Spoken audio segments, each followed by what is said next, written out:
Hey guys, Jason here, partner over at ChartGuys.com. We love technical analysis. QTT is a bit of a dice roll because their earnings are happening, I believe, as I'm recording the video.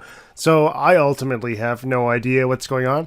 And much like you guys, I'm a little bit lost as to what to expect. So what can I do? I can rely on technical analysis to try and find some historical levels and look at scenarios and options and try and figure out what might be some potential moves that might happen.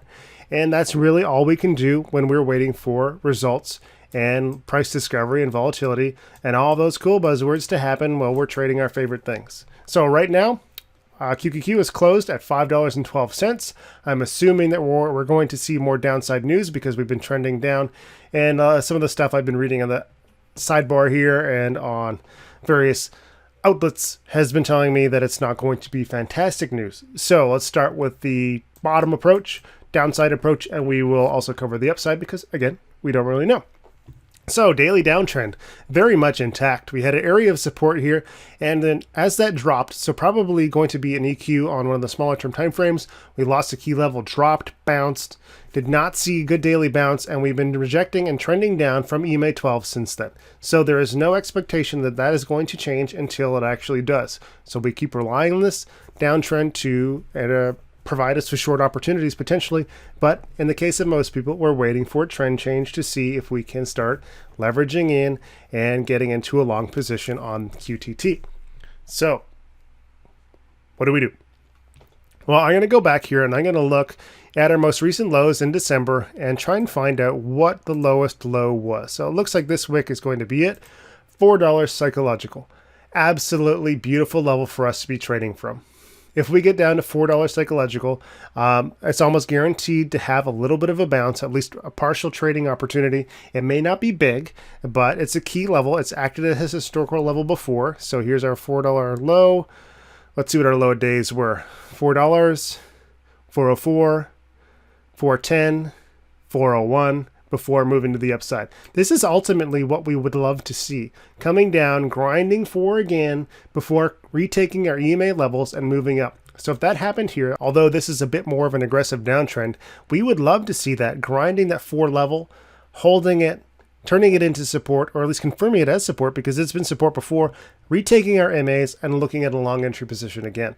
So that is an important key level for us. We also have a key level down here at a low, 497. So that was a low of a previous day as we tested a confluence over EMA 12, EMA 26, testing a low a day before bouncing.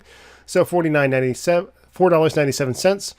And today's low, $5 psychological. So very close to that, bounced ultimately at the psychological levels, which tells me that there's a lot more here being driven by retail traders and a lot more price levels being set at these psychological levels. So they are even more important.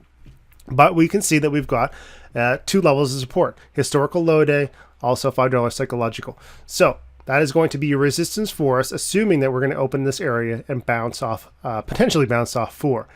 So that's what I would be looking for, 5-minute time frame. Let's go take a look at what that might potentially look like.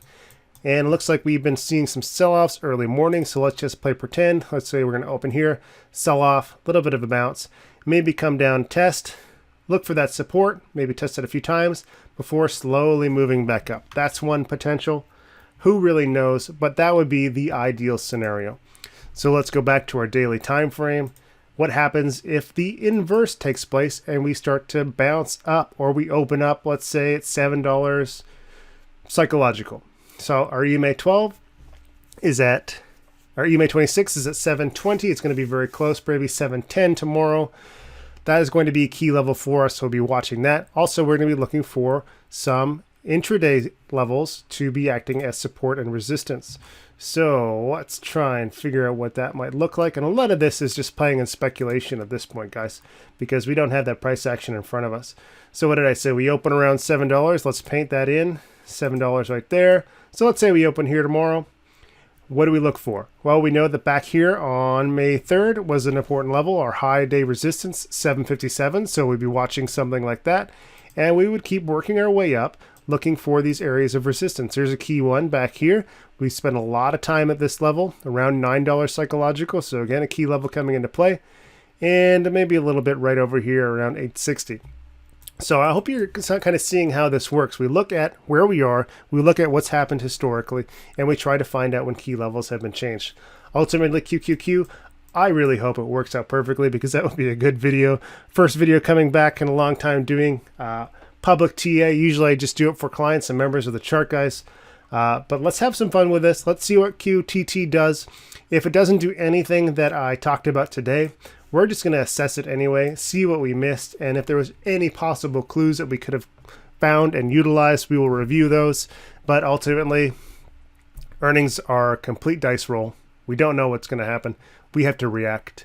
And when we don't have the information in front of us to react to, and we speculate, it can get dangerous.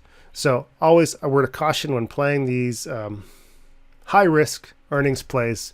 Let's see what happens with QTT, and I'll talk to you guys tomorrow.